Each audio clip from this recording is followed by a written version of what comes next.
अस्सलाम वालेकुम, नमस्कार, सत श्री अकाल एंड गुड इवनिंग। आप देख रहे हैं पॉइंट ऑफ व्यू और मेरे साथ आज इंडिया से हैं नितिन शुक्ला जी, जो कि सीनियर जर्नलिस्ट हैं। आप इनको देखते ही रहते हैं इनके अपने यूट्यूब चैनल पे भी, और जब कभी सर हमें टाइम दे देते हैं तो हमारे साथ भी नजर आते हैं। बहुत शुक्रिया सर कि आपने ज्वाइन किया आज।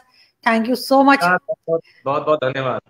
सर, इंडिया पाकिस्तान डिबेट्स तो चलती ही रहती हैं और चलती ही रहेंगी, लेकिन हम बात करते हैं जो आपको मालूम है कि एक साल पहले जो है किस तरीके से कोरोना वायरस फैला पूरे में, कोविड-19 के नाम से जो है ये हुआ। और उसके बाद हमने देखा कि बड़े बड़े लोग जो बहुत अकड़ अकड़ के चलते थे, उनको हमने, बड़े बड़े मुल्कों को हमने झुकते हुए देखा और कोई चीज काम नहीं आई और बहुत हमने नुकसान होता हुआ देखा बहुत बड़े बड़े देशों का। और हर तरफ जो था वो एक सब लोग डर गए, सहम गए। वो जो गैदरिंग्स हुआ करती थी, जो एक रूटीन थी जिंदगी की लोगों की, वो बिल्कुल चेंज होके रह गई। अब इतने टाइम के बाद जो है आहिस्ता आहिस्ता करके कुछ वैक्सीन की तरफ लोग जाना शुरू हुए हैं।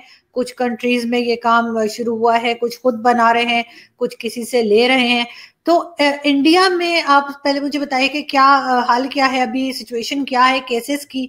और हमने सुना कि एक वैक्सीन भी जो है वो इंट्रोड्यूस कराई जा रही है, जिसके ऊपर काफी बात हो रही है। और अपोजिशन तो, जैसा अपोजिशन का काम है, वो कहते हैं पहले मोदी जी लगाएं फिर हम लगाएंगे।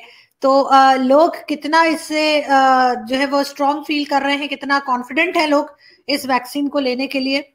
आप क्या समझते हैं इसमें? सबसे पहले तो पूरे पाकिस्तान को मेरी तरफ से नमस्कार। अब नमस्कार के ऊपर एक कंट्रोवर्सी हुई थी, मैंने सुना था किसी ने आपको नमस्कार को लेकर धमकी दी थी कि नमस्कार मत कीजिए। तो पूरे बिल्कुल। पाकिस्तान को मैं समझाना चाहता हूँ कि नमस्कार का मतलब क्या होता है या नमस्ते का मतलब क्या होता है। नमस्ते या नमस्कार का मतलब होता है कि आपके अंदर जो ईश्वर है, मैं उसको प्रणाम करता हूँ। दोनों हाथ जोड़कर हम झुक कर उसको प्रणाम करते हैं। तो जो इसका विरोध कर रहे हैं, इसका मतलब वो ये नहीं मानते कि उनके अंदर ईश्वर है, उनके अंदर भगवान है, उनके अंदर अल्लाह है। हम मानते हैं कि आपके अंदर है, वो नहीं मानते तो इसमें हम कुछ नहीं कर सकते। ऐसे लोगों का क्या किया जाना चाहिए वो पाकिस्तान की आवाम डिसाइड करेगी। और अब आगे चलता हूँ वैक्सीन के ऊपर।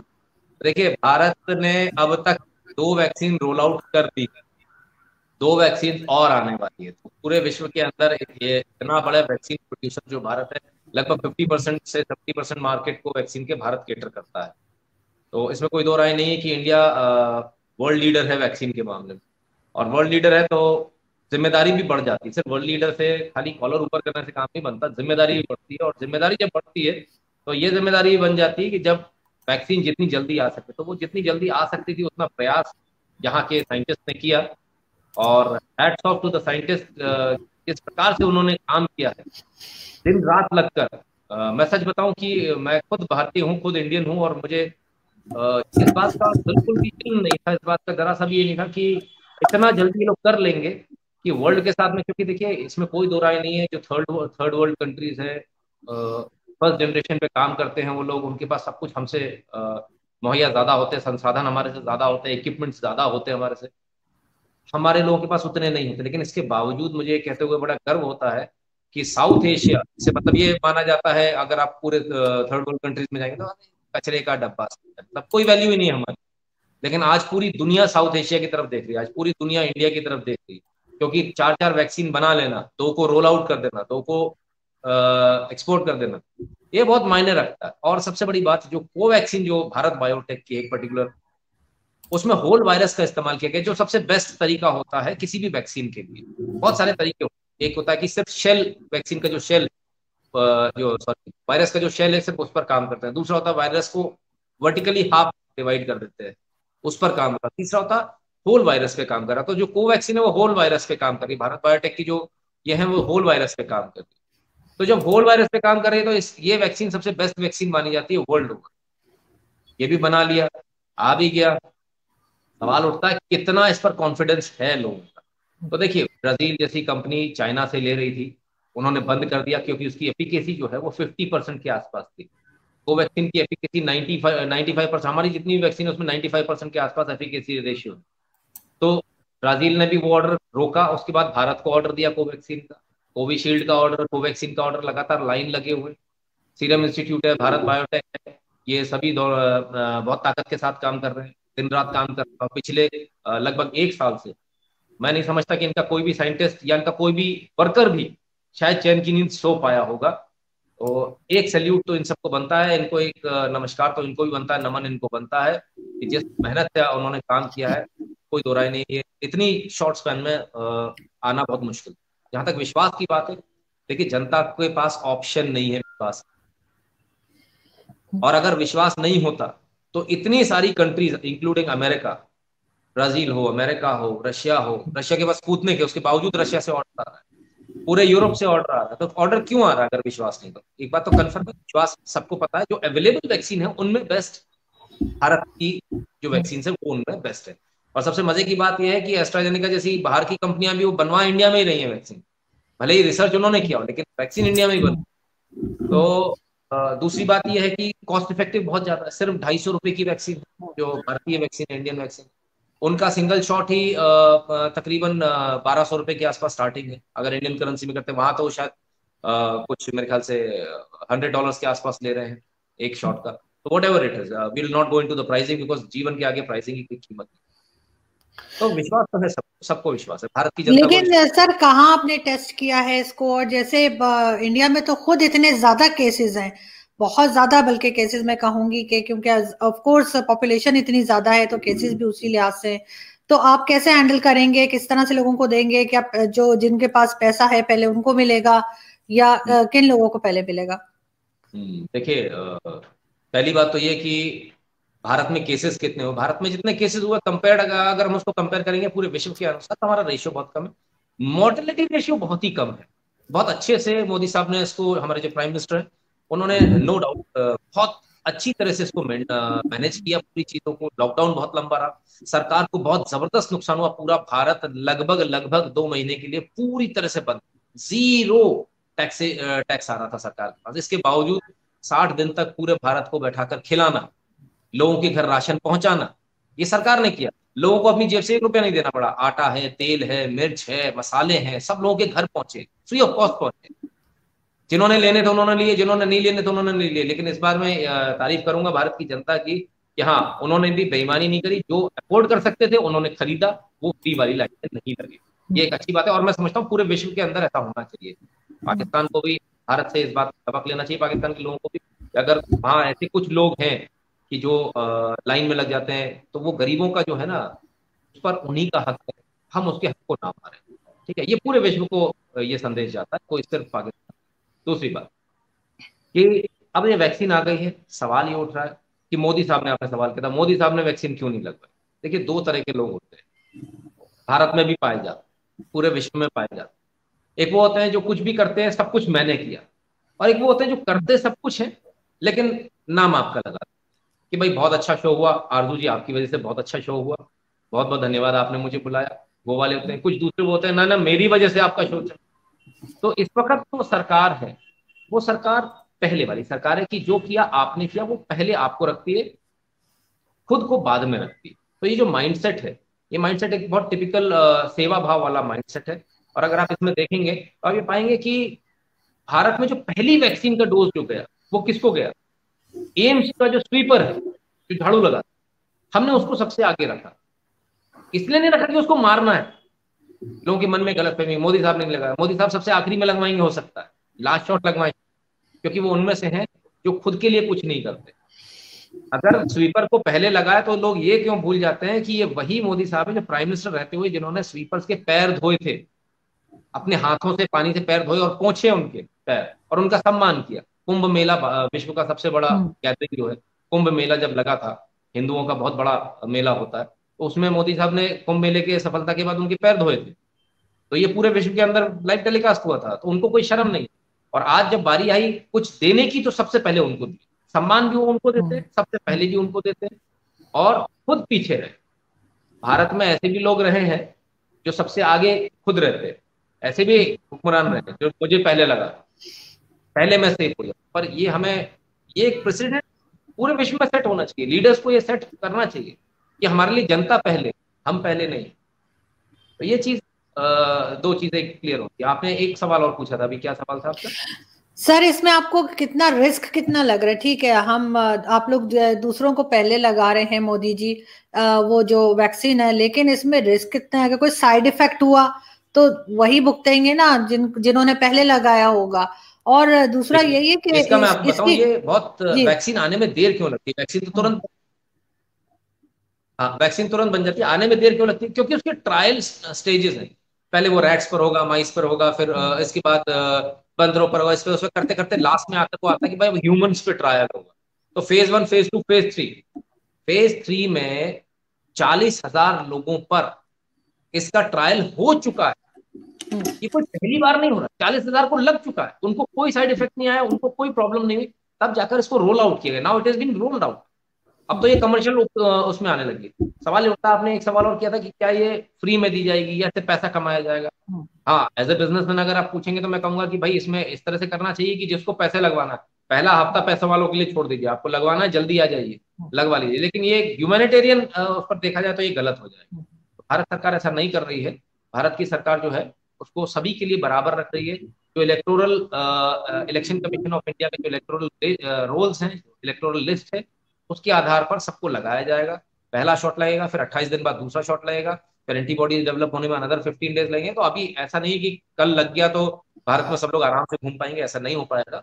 ये पाकिस्तान की जनता भी समझ ले, आपके अभी जो भी वैक्सीन आएगी 2 शॉट की आएगी, जहां तक मैं समझता हूँ। पहले शॉट के बाद दूसरा शॉट लगेगा, उसके बाद अनदर 15 डेज टू 30 डेज लगेगा एंटीबॉडीज डेवलप होने में।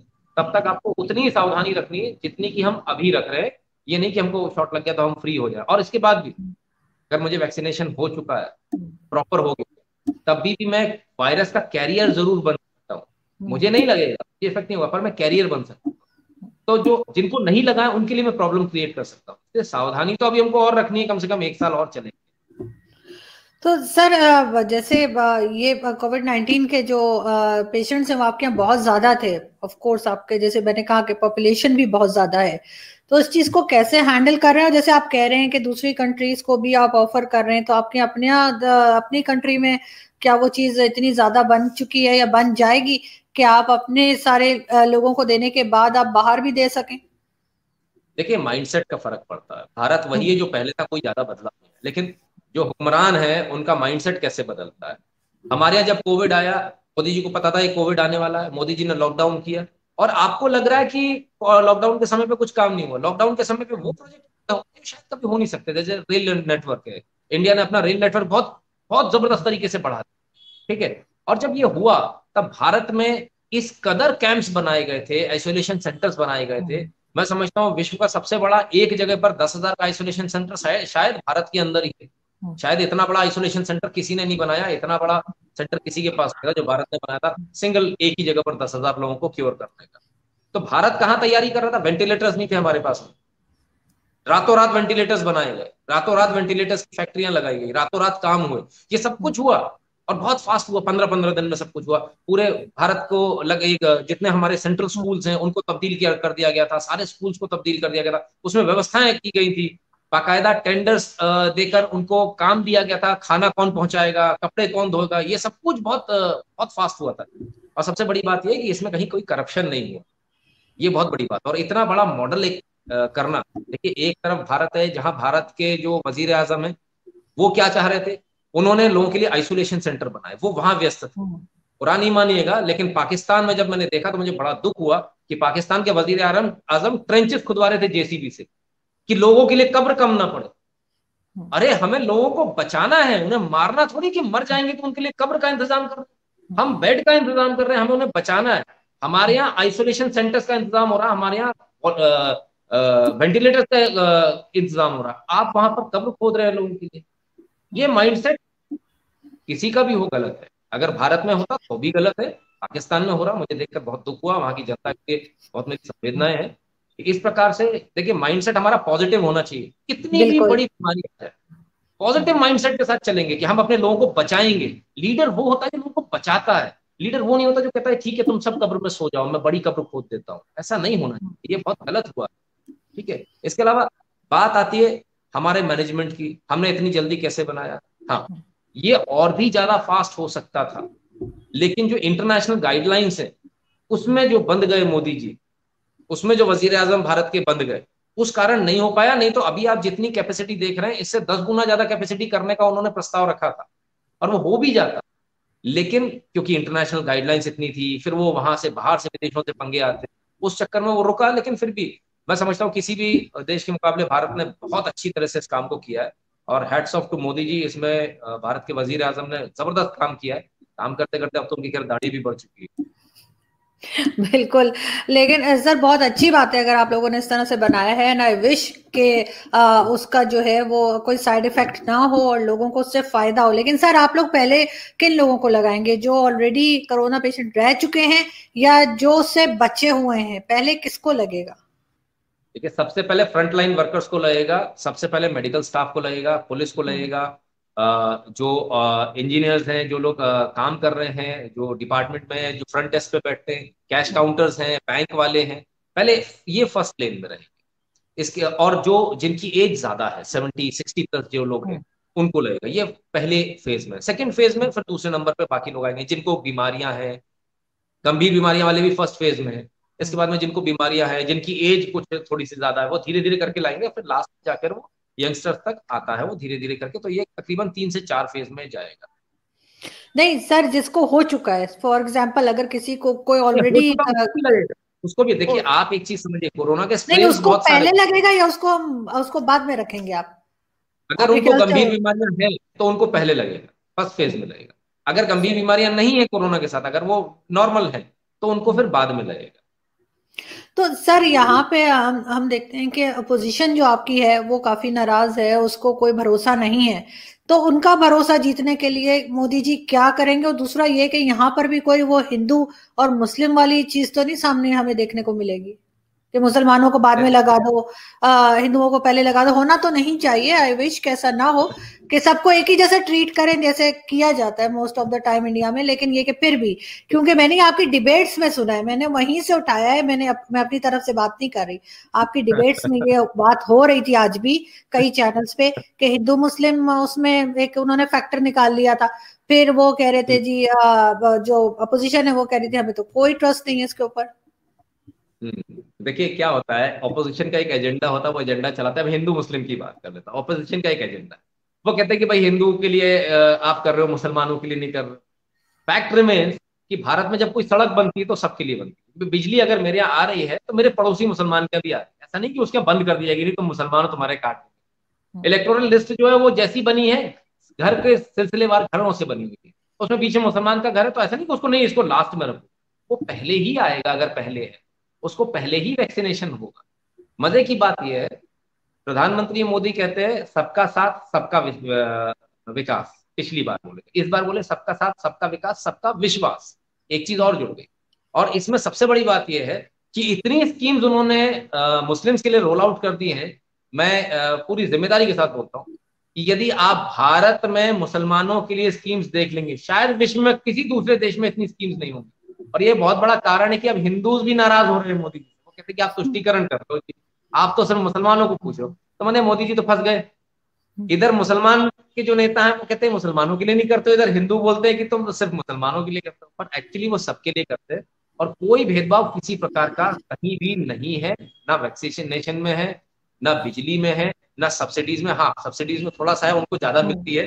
उनको पीएचडी के लिए कोचिंग, तो आईएएस के लिए जो कोचिंग होती है, सिविल सर्विसेज के लिए कोचिंग होती है, वो उनको कोचिंग मिलती है जो हिंदू को नहीं मिलती। उसका पैसा सरकार देती है हमारे यहाँ। ऐसी बहुत सारी स्कीम्स है जो उनको मिल रही है, उस्ताद स्कीम है, तमाम सारी स्कीम है जो मुसलमानों के लिए है, लेकिन हिंदुओं के लिए नहीं है। तो माइनॉरिटीज को हमारे यहाँ भारत में हमेशा ज्यादा सुविधा दी गई है। ये 1947 से लेकर आज तक का इतिहास है, और अभी भी दी जा रही है। जो कि एक लिहाज से मैं समझता हूँ इसको गलत भी मानता हूँ, क्योंकि पहली बात तो मुसलमान भारत में माइनॉरिटी नहीं है। मुसलमान भारत में 20 से 30% के आसपास हैं। वो कभी बोलते हैं 35 करोड़ है, कभी बोलते हैं 20 करोड़ है, तो हम भी नहीं समझ पाते कितने हैं। तो जितने भी हैं सभी भारतीय हैं, और सभी को बाकायदा वैक्सीन लगेगी। पक्षपात कहीं भी नहीं होना चाहिए, ना ऐसा होना चाहिए कि मुस्लिम्स को बहुत ज्यादा आप फायदा दे रहे हो, ना ये होना चाहिए हिंदुओं को ज्यादा फायदा दे रहे हो। देखो, एक एक समझिए, हुक्मरान के लिए, वजीर आजम के लिए सब बराबर होने चाहिए। और भारत में लगभग ऐसा है, भारत में सब बराबर हैं, किसी के लिए कोई भेदभाव कहीं से कहीं तक नहीं है। हम लोग ये नहीं देखते कि कहाँ कौन आदमी काम कर रहा है। आईटी इंडस्ट्रीज में मुस्लिम्स भी काम कर रहे हैं। बाल कटवाने हम जाते हैं, 80% मुस्लिम, 90% मुस्लिम। तो ऐसा नहीं है, ये सब तो सब फालतू की बात है। और देखिए ऑपोजिशन को कुछ तो कहना है अपनी दुकान चलाने के लिए, अगर कुछ भी नहीं कहेंगे तो काम कैसे चलेगा, फिर ऑपोजिशन ही किस मतलब। लेकिन मैं समझता हूँ कोरोना जैसी चीज में मतलब इतना नीचे गिरकर नहीं करना चाहिए, अच्छा नहीं लगता है, इट इज नॉट गुड। और फिर अगर उनको इतना ही लगता है तो हम तो फिर एक एक बात बोलते हैं, जिसको नहीं लगवानी वैक्सीन नहीं लगवाए। मेरे पास तो पाकिस्तान से भी लोगों के फोन आए, बोले साहब भारत में तो वैक्सीन बन गई, हमारा क्या हो। हमने कहा आप अपने वजीर आजम से बोलिए, भारत भेजेगा वैक्सीन, क्यों नहीं भेजेगा। हम उस देश के लोग नहीं हैं, भारत के लोगों की गुस्सा, भारत की जनता का गुस्सा पाकिस्तान के हुक्मरानों से हो सकता है, पाकिस्तान की गवर्नमेंट से हो सकता है, आईएसआई से हो सकता है, जमात उद दावा से हो सकता है, वहां की मिलिट्री से हो सकता है। आम जनता से हमारा कोई मतलब नहीं है, और आम जनता के लिए हमेशा भारत की जनता का एक पॉजिटिव व्यू रहा है हमेशा से। और आज भी अगर यदि पाकिस्तान मांगेगा तो मैं समझता हूँ भारत वैक्सीन देगा, क्योंकि ये देखिए कोई भी भारत के अंदर ये सोच नहीं है कि पाकिस्तान मर जाए, पाकिस्तान के लोग, ये भारत के अंदर ऐसी कोई सोच नहीं। पाकिस्तान के अंदर कुछ लोगों की ऐसी सोच है कि सारे भारतीय मर जाए, उसमें हम नहीं कुछ नहीं नहीं कर सर, सकते। ऐसा नहीं नहीं सर, ये इंप्रेशन भी गलत है कि पाकिस्तान के अंदर ऐसी भारत के लिए इतनी ज्यादा नेगेटिव सोच नहीं है। लेकिन एक चीज है सर, साउथ एशिया में जहाँ जो हिंदुस्तान और पाकिस्तान हमारी एरियाज जहाँ पर हैं कि ईगो बहुत रखते हैं अपनी, मतलब हर वक्त अपना ईगो लेके चलेंगे, नाक अपनी हर वक्त बस उनको बचानी होती है, चाहे गर्दन कट जाए नाक बची रहे। तो वो ये चीज अगर मैं देखूं, आज मैंने ट्विटर पे, हमारे एक बड़े अच्छे दोस्त हैं बल्कि जियो पॉलिटिकल एनालिस्ट भी हैं, हमारी डिबेट्स में भी आते रहते हैं, very nice person, very nice human being बल्कि मैं कहूंगी, बहुत जबरदस्त है। पता नहीं आज उन्होंने किसी की रीट्वीट की और किसी ने इंडिया से किसी ने कहा था कि पाकिस्तान को भी वैक्सीन देनी चाहिए भारत को, तो उसको उन्होंने कहा बिल्कुल नहीं देनी चाहिए। और ये लोग तो हमारे जो है वो गर्दनें काट रहे होते हैं या स्लट कर रहे होते हैं, और उस पर हम क्यों दे। तो मुझे बहुत हैरत हुई, because he is such a nice fellow. तो मुझे हुआ कि यार आज इनको इतना क्यों गुस्सा चढ़ा हुआ, लगता है मटन खाने को नहीं मिला।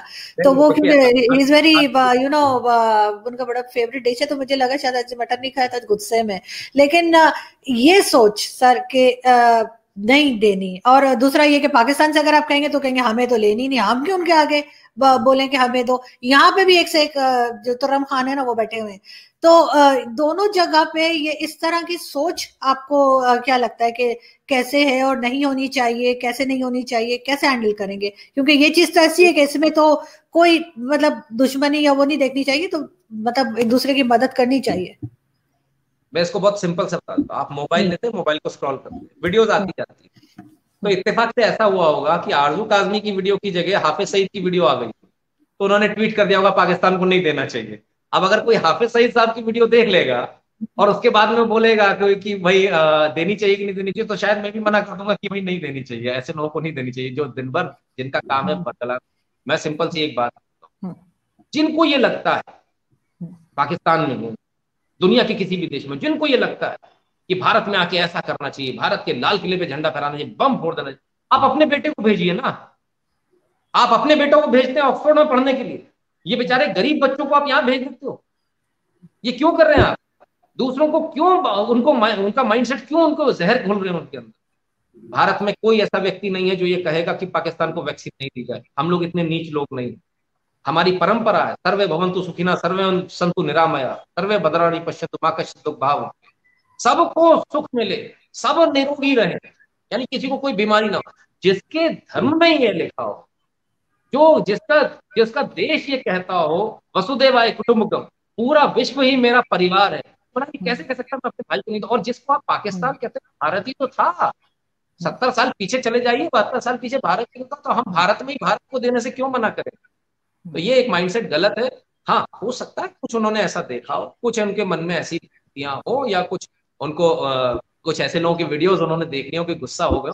बाकी देखिए गुस्सा एक अलग चीज है, लेकिन जेन्युइनली अगर आप उनसे दोबारा पूछेंगे क्या सच में आप ऐसा चाहते हैं एज ए ह्यूमन बीइंग की वहां के इंसानों को वैक्सीन ना मिले, तो मैं नहीं समझता, मैं उनका नाम नहीं जानता जो भी आप बोल रहे हैं, ना मैंने पूछा ना मैं आगे पूछूंगा, लेकिन मैं यकीनी तौर पर कह सकता हूँ कि वो इस बात को मना करेंगे, बोले नहीं मैंने गुस्से में लिख दिया था, मेरा ऐसा कोई पता नहीं। हमारे भारत में किसी भी भारतीय का ये मूल कल्चर है ही नहीं, कल्चर हमारा बहुत क्लियर है, सबके लिए करना, हम लोग तो वो लोग हैं जो दूसरों के लिए करने जाते हैं, हम लोग तो वो लोग हैं जब मुसीबत आती है दूसरों की मदद करने जाते हैं, मदद करते रहे। अभी राशन मैंने आपको बताया कोविड के टाइम पर राशन बटा, मैंने खुद ने भी दिया। हमने कभी नहीं पूछा हिंदू की मुसलमान है, हमने कभी नहीं पूछा तुम कहाँ से। कोई बहुत सारे लोग बाहर के फंसे होते, कितने बाहर के लोगों को जो बाहर के टूरिस्ट यहाँ फंसे होते हैं उनको खाना पहुंचाया, उनके रहने की व्यवस्था करें।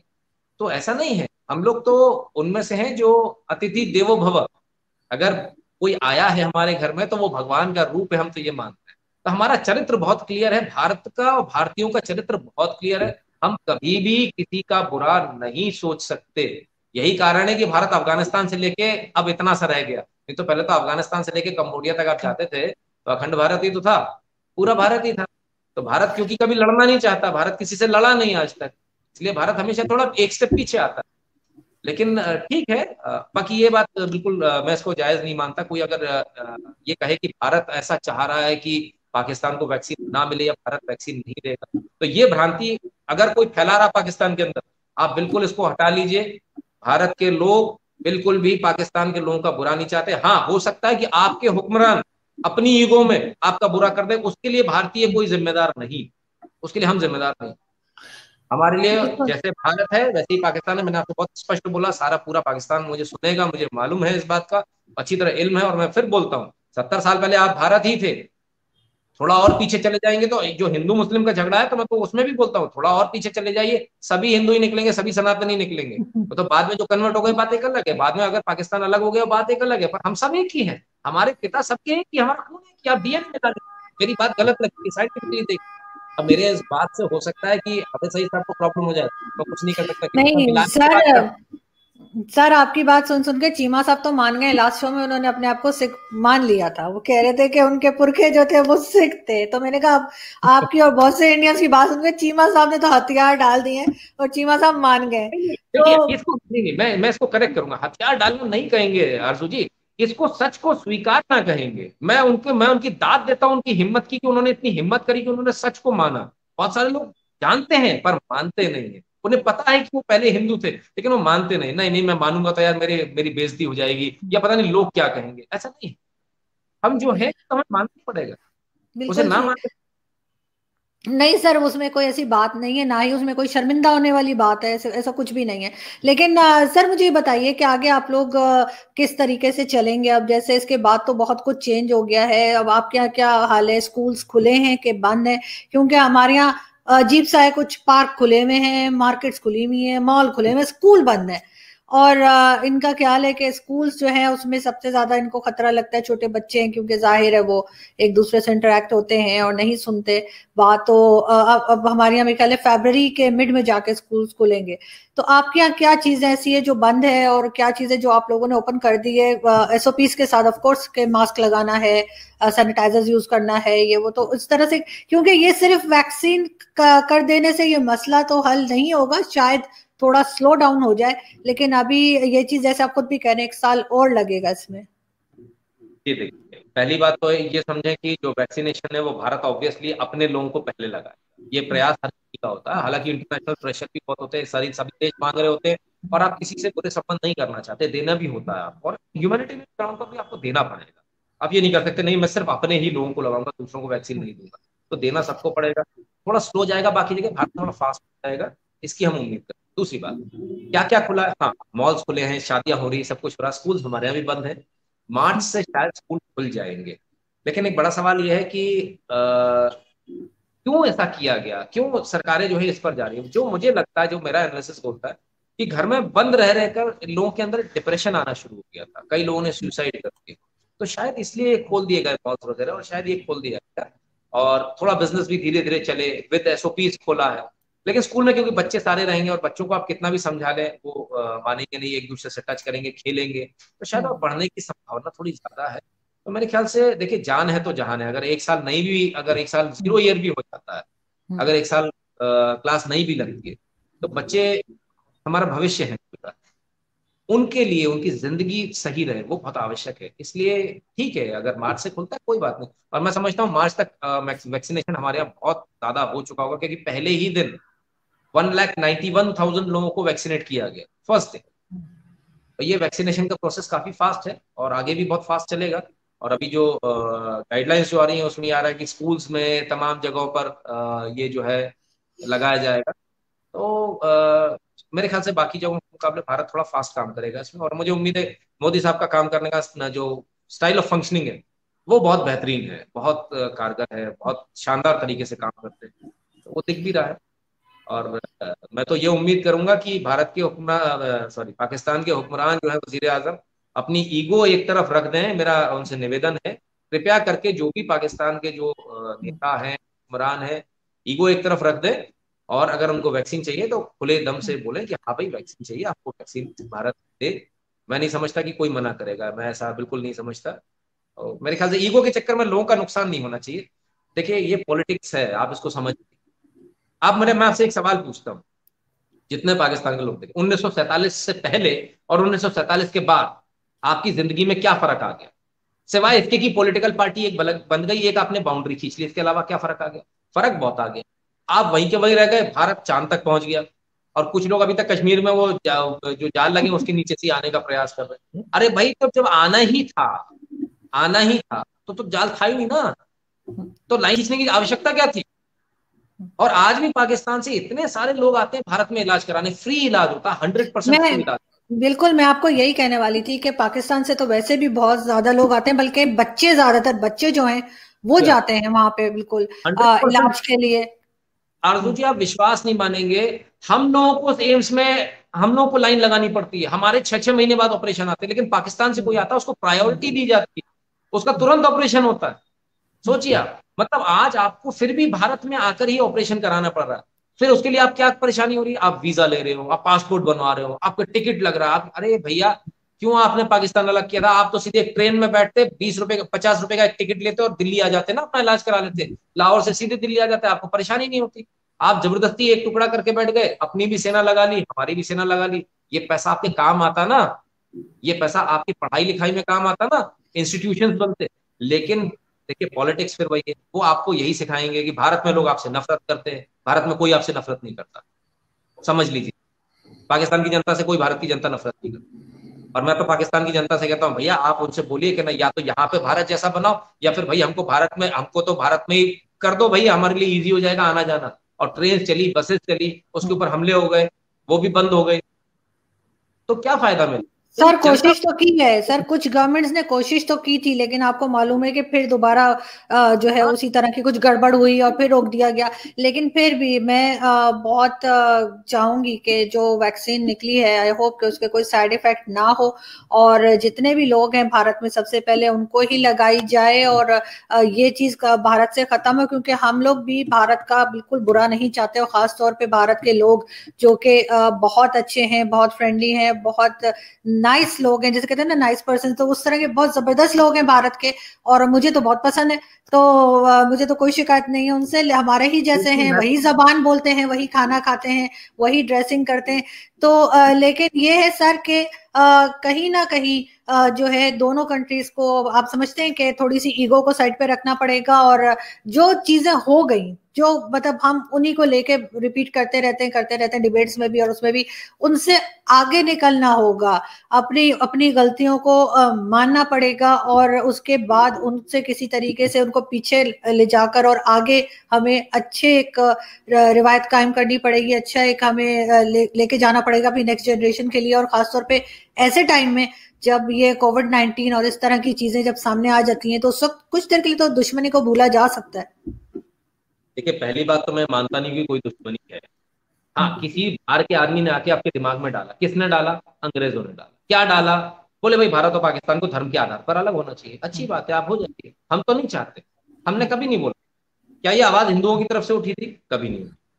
4 लोगों ने बैठकर डिसाइड कर लिया कि भारत और पाकिस्तान अलग होगा, किससे पूछकर वही कर लिया आपने लोगों से वोटिंग कराई, जनमत संग्रह हुआ। ये किस प्रकार की दादागिरी थी भाई? कि और किस लिए? कि पीएम की पोस्ट चाहिए हमको। 2 लोग अड़ गए तो उन्होंने बोला 2 में बांट दो, वो तो अच्छा हुआ 4 लोग नहीं अड़े, नहीं तो 4 में बांट देते भाई। और हुआ क्या? अल्टीमेटली क्या हुआ?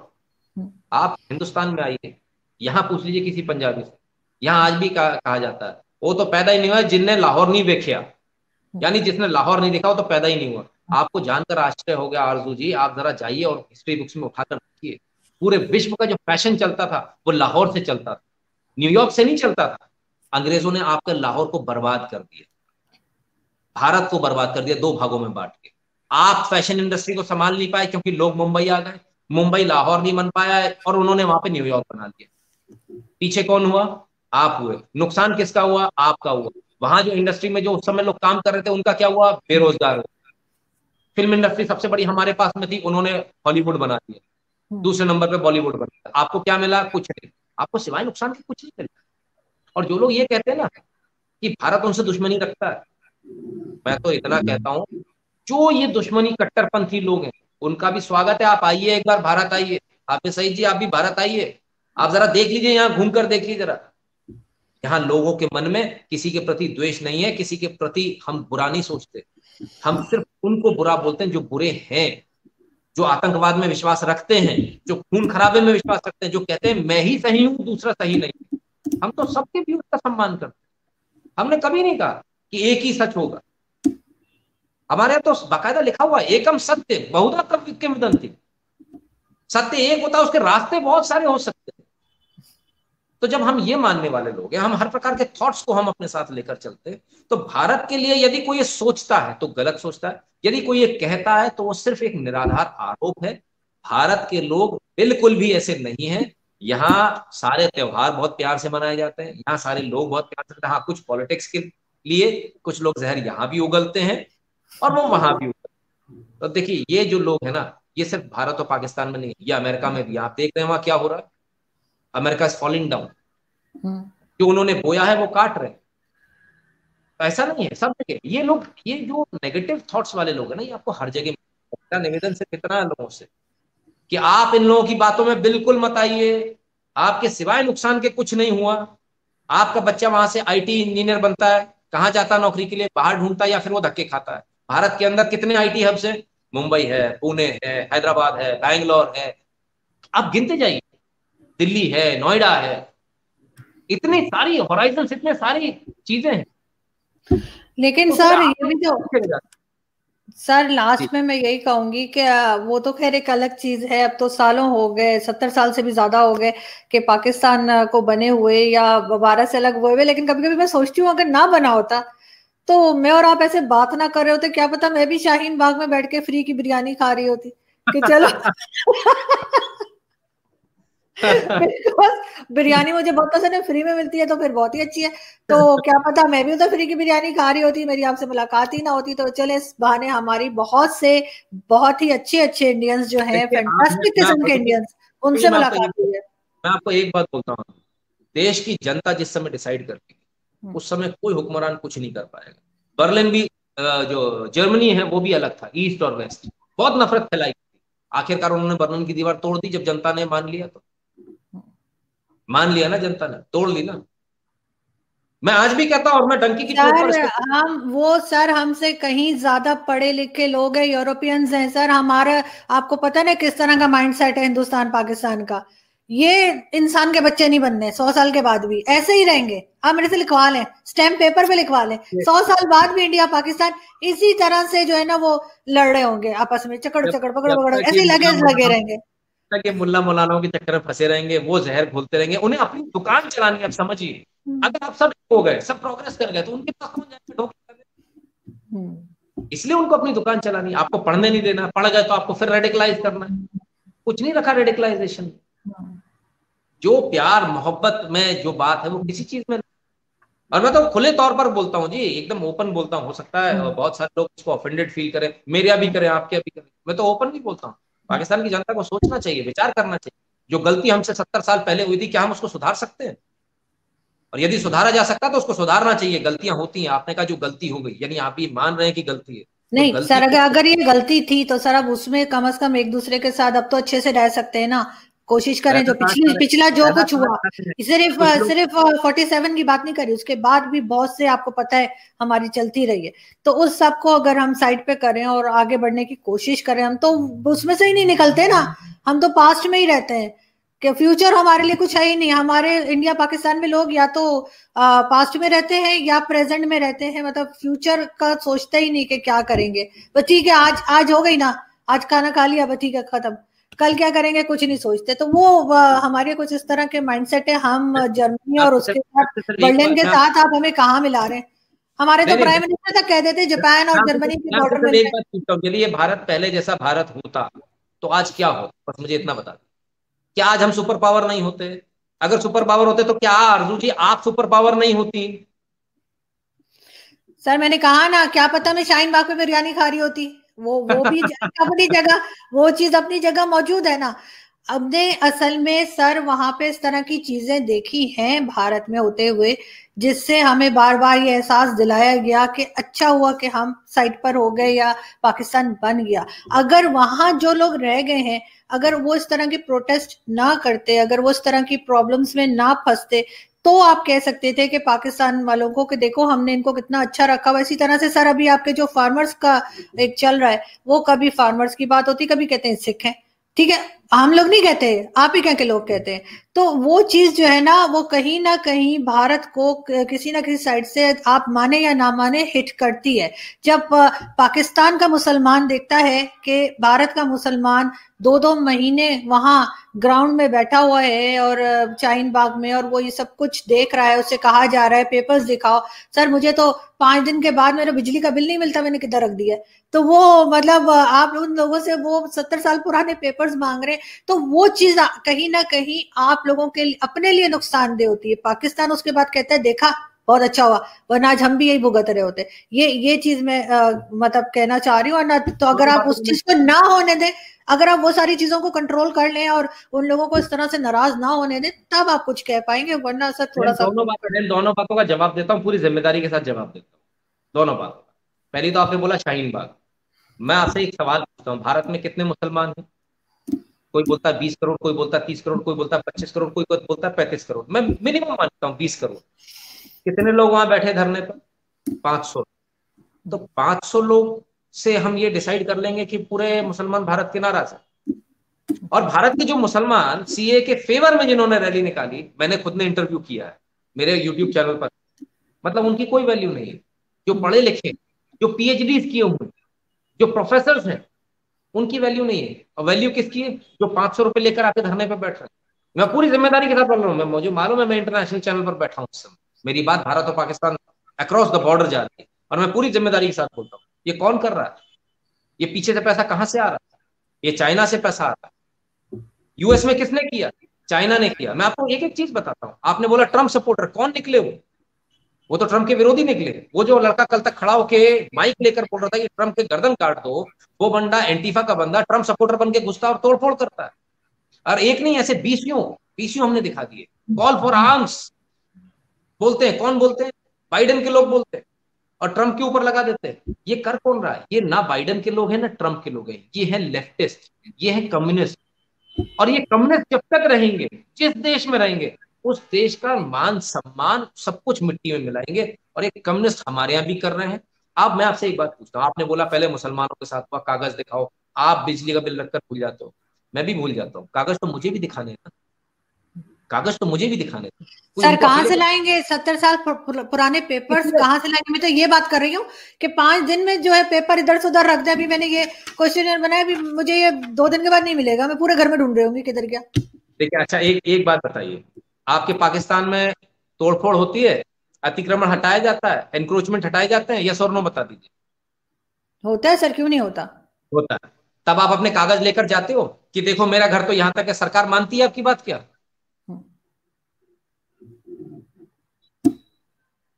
सरकार आपके कागज को मान लेती है? रुक जा, उसका बुलडोजर रुक जाता है क्या? नहीं रुकता ना, नहीं मानती ना आपकी बात। नहीं, अगर अगर गलत तरीके से बढ़ाया गया हो बगैर परमिशन के, या जो पेपर अरे है आप उसके हिसाब बगैर से ना। बगैर बगैर सुनिए लेकिन साहब। सर ये कहना कि खैर आई डोंट वांट कि मैं ये टॉपिक डिस्कस करती, लेकिन ये कि वही वाली आपकी बात से क्योंकि निकल आया मैं कि जब जब आप जब आप कहेंगे किसी को कि तुम पेपर दिखाओ, नहीं तो चले जाओ, कहाँ चले जाए वो जो वहीं किसने पैदा कहा? हुआ है? किसने कहा? आपसे वही कोई पेपर नहीं शाहीन मांगा। बाग वाले कह रहे हैं ना सर, शर्जील मेमन अरे और पता नहीं मैं कौन कौन। मैं ये देखिए, वो एक साल पहले बोल रहे थे हमारी हमारी नागरिकता चली जाएगी। कितनों की चली गई? चली मुझे बताइए, गई किसी की? सीए में नागरिकता जाने का प्रोविजन ही नहीं है, नागरिकता देने का प्रोविजन है। मैं आपको यही तो कह रही हूँ ना सर और कि किसको देने का प्रोविजन है? अगर जो आपके यहाँ हिंदू इस बेचारे तरह के, पाकिस्तान में परेशान है उनको देने का प्रोविजन है। नहीं सर, अगर आपके यहाँ इस तरह के प्रोटेस्ट ना हो रहे होते ना, और ये सारी चीजें आपकी गवर्नमेंट कंट्रोल कर रही होती, जिन लोगों को शिकायत है थोड़ी बहुत जो भी है उनकी शिकायत को दूर करें कि वो इस तरह के प्रोटेस्ट ना करें, स्पेशली मुस्लिम्स, फिर आप कह सकेंगे कि हाँ पाकिस्तान वालों को कि देखो हमारे यहाँ लोग बहुत अच्छे से रह रहे हैं। लेकिन जब ये चीज होती है ना, तो वो जो सारा महल आपने खड़ा किया होता है ना, वो गड़ गड़ गड़ गिर जाता है, ठीक है। और यहाँ मैं पाकिस्तान में कहते हैं देखो देखो मैं क्या हो रहा है, हमारे यहाँ मैं ये दो बात मिनट शुरू हुई। मैं आपकी बात का जवाब देना चाहता हूँ, बस 2 मिनट लूंगा। पहली बात तो, किसान आंदोलन हो, सीए का प्रोटेस्ट हो, कोई सा भी प्रोटेस्ट हो, चेहरे वही है। हम्म, मतलब आप किसान भी बन जाते हो, आप सीए में भी पहुंच जाते हो, दूसरे चेहरे नहीं है, वही 500 चेहरे हैं बस, वो इधर से उधर घूम रहे हैं, बैनर पीछे चेंज होता चला जा रहा है। तो ये कब तक चले? पहली बात। दूसरी बात, आरजू जी, मैंने आपका शो देखा था, और आपने अपने शो में कहा था अगर मैं ऐसा बोलूंगी तो मुझे उठा लिया जाएगा। भारत में और पाकिस्तान में यही फर्क है, भारत में आप सड़क हमारे टैक्स की पैसे की बनी हुई सड़क, टैक्स पेयर्स, उस पर भी डंके की चोट पर बैठता है, यहाँ कोई भी बैठ जाता है, उसे सरकार हटाती नहीं है। राइट टू प्रोटेस्ट भी है, फ्रीडम ऑफ स्पीच भी जरूरत से ज्यादा है, सब कुछ जरूरत से ज्यादा है, अति फ्रीडम है, जो शायद आप ये पाकिस्तान में नहीं करके दिखा सकते, जो भारत के अंदर लोगों ने करके दिखाया और अभी भी कर रहे हैं। टैक्स पेयर के पैसे का बनी हुई सड़क, मुझे उस सड़क पे से निकलना है, मैंने टैक्स भरा है, मेरी सड़क रोक दी जाती है, और गवर्नमेंट मुझसे कहती है कोई बात नहीं, उनको प्रोटेस्ट करने दो, आप इधर से निकल जाओ। आप समझदार हो ना, हम समझदार हैं, हमारा हमारा मतलब हमने पाप किया, हम समझदार हैं तो हमने टैक्स भरा है, हमने पाप किया, हम साइड से निकलेंगे। लेकिन हमारे यहाँ है फ्रीडम ऑफ स्पीच इतनी ज्यादा है कि भाई कोई भी प्रोटेस्ट कर रहा है, करने दिया जाए, गवर्नमेंट देख रही है, सामने है गवर्नमेंट के कि भाई ये वही के वही लोग हैं, सबको दिख रहा है, पूरा देश देख रहा है, वही 500 लोग बार बार देश को बंधक बना ले रहे हैं, और ये करने वाला कोई नहीं, करने वाले कम्युनिस्ट है, वही लाल सलाम। हम्म, आप क्या क्यों नहीं काम करते कम्युनिस्ट? अच्छा, कम्युनिस्टों को इतनी प्रॉब्लम है, कभी वो बोलते हैं महिलाओं पे अत्याचार हो रहा है, कभी कहते हैं मुसलमानों पे अत्याचार हो रहा है, मैं उनकी बात मानने को तैयार हूँ, भारत में मुसलमानों पे अत्याचार हो रहा है, चलिए मैं एक मिनट के लिए मान लेता हूँ आपकी बात। चाइना में क्या हो रहा है? चाइना में उइगर मुस्लिम्स के साथ क्या हो रहा है? उसके लिए बोलने में जबान रुक जाती है, तब जबान निकलती नहीं है, क्योंकि मालिक के खिलाफ भोंकते नहीं बन रहा, उससे पैसा ले रहे हो ना, इसलिए उसके खिलाफ बोल नहीं पा रहे। चाइना के लिए कोई नहीं बोल रहा, चाइना में ह्यूमन राइट्स का वायलेशन नहीं हो रहा, वहां मुसलमान नहीं है, हमको दर्द है, आपको दर्द क्यों नहीं है? आप तो पाकिस्तान हो, आप तो मुसलमान हो। आरजू जी, मैं आपसे पूछता हूँ, क्या उइगर मुस्लिम्स के साथ सही हो रहा है चाइना में? लेकिन उनके लिए नहीं कोई नहीं बोल बिल्कुल भी सही नहीं हो रहा, और पाकिस्तान रहा। को आप ऐसा बोलना मत बोलिए, आप चाहिए पाकिस्तान में, मैं पाकिस्तान की। भारत से हूँ, मैं कुछ भी कह सकता हूँ, आप नहीं कह सकते, बहुत फर्क मेरे है। ख्याल में I am the only one from Pakistan जिसको इंडियंस रोक रहे होते हैं मत बोला करो। तो हाँ, एक बहुत सिंपल सी बात है, ये जो लोग हैं, जो फ्रिंज एलिमेंट्स है, ये जो कम्युनिस्ट है, ये सिर्फ फेक नैरेटिव चलाते हैं, यहाँ ऐसा कुछ भी नहीं है। हजार, यहाँ कितने फार्मर्स है पता है आपको? भारत का 80% आदमी रहने वाला, भारत का 135 करोड़ की आबादी में से 80% कृषि से जुड़ा हुआ है। आप अंदाजा लगाइए, अगर कृषि कानून यानी फार्मर्स प्रोटेस्ट जो हो रहा है, यदि वाकई में रियल फार्मर्स का होता, तब कितने लोग सड़क पर होते? 100 करोड़ होते कम से कम। भारत के अंदर इतनी सड़कें ही नहीं बनी कि उस पर 100 करोड़ लोग खड़े हो सके, चलना तो दूर की बात, इतनी सड़कें नहीं है भारत में कि 100 करोड़ लोग उस पर खड़े हो जाए। आप क्या बात करते हैं?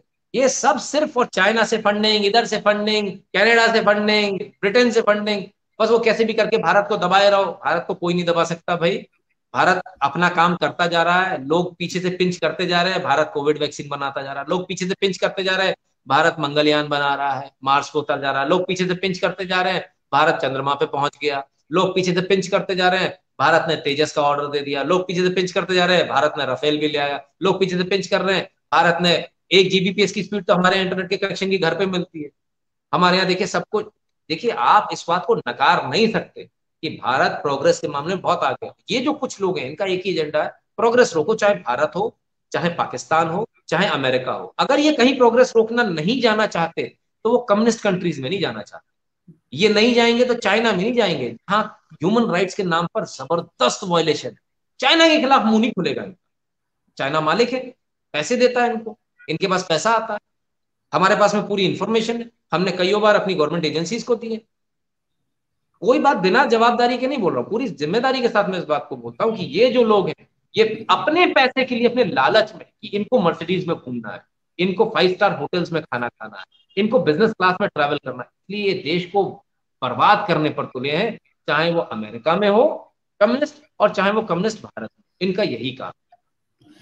बिल्कुल, लेकिन सर मैं लास्ट में दोबारा जो टॉपिक हमने शुरू किया था उसी से क्लोजिंग पे जाऊंगी, और आई विश के जितने भी इंडियंस हैं और उन सब के लिए जो है वैक्सीन भारत बना सके, और वो वैक्सीन जो है सक्सेसफुल भी हो, और हम देखें कि ये कम से कम ये वायरस जो है वो इंडिया से और पाकिस्तान से और सब जगह से खत्म हो, और लोग दोबारा से अपनी नॉर्मल लाइफ की तरफ लौट सकें, और पहले की तरह जैसे सब होता था, स्कूल भी है और कॉलेज भी है और ऑफिस भी है, वो सब कुछ हो सके। Thank you so much sir कि आपने ज्वाइन किया, और आई विश के हमारे यहाँ भी पाकिस्तान में ईगो का मसला ना बनाए और भारत भी ना बनाए, और दोनों मिल के जो है वो वैक्सीन अगर भारत ने बनाई है तो पाकिस्तान भी बनाए, और अगर नहीं बना रहा तो भारत जो है वो पाकिस्तान की मदद करे, और इससे जो है लोगों को बचाया जा सके, ज्यादा से ज्यादा लोगों को बचाया जा सके। Thank you closing so note पर मच। क्लोजिंग नोट जी। पर सिर्फ एक बात कहूंगा अर्जु जी, भारत की कोई ईगो नहीं है। इससे पहले भारत ने हाइड्रोक्सी क्लोरोक्विन दी, पूरे विश्व को दी, बंद फैक्ट्रियों को चलाकर दी, दिन रात प्रोडक्शन करके दी, फ्री में दी, हमने कोई पैसा चार्ज नहीं। वैक्सीन भी हम पूरे विश्व को देंगे, खुले दिल से देंगे, चाहे पाकिस्तान हो चाहे कोई भी देश हो। हमारी लड़ाई हो सकता है आपके गवर्नमेंट से हो, हमारी लड़ाई आपके लोगों से नहीं है। हमारी लड़ाई किसी भी मानवता, जो मानव है हमारे अंदर मानवता, जो इंसान है हमारे अंदर इंसानियत, हम उसको मरता नहीं देख सकते। हम तो सबको देने को तैयार है। बस ईगो जो आपने बोला, तो बस ईगो उनको देखना है, क्योंकि भारत से तो जितने भी हाइड्रोक्सी क्लोरोक्विन मांगा था उसको दोनों हाथों से भारत ने दिया है। हम वैक्सीन भी देंगे, इसी प्रकार से देंगे, सब कुछ देंगे। भारत सिर्फ अपने लिए नहीं सोचता, भारत पूरे विश्व को अपना परिवार मानता है, भारत पूरे विश्व को अपना भाई मानता है, सगा भाई मानता है। हमारे लिए व्यक्ति व्यक्ति में भेद नहीं है। हो सकता है मेरी स्किन और आपकी स्किन के कलर में फर्क हो, लेकिन हम उस भेद को नहीं मानते, हम इंसान को इंसान मानते हैं। और इंसान में हम ये मानते हैं कि भगवान का वास होता है। हम उतने ही सम्मान के साथ, हम कोई एहसान नहीं करते, हम उतने ही सम्मान के साथ सबको, सबका इलाज करने की ओर रखते हैं। और हम तो ये चाहते हैं कि भगवान करे, ऊपर वाला भगवान श्री राम ऐसी हमको बरकत दे कि हम पूरे विश्व के हर समय काम। बहुत बहुत धन्यवाद। Thank you so much sir, thank you so much. इंशाल्लाह सब ऐसे ही होगा। Thank you.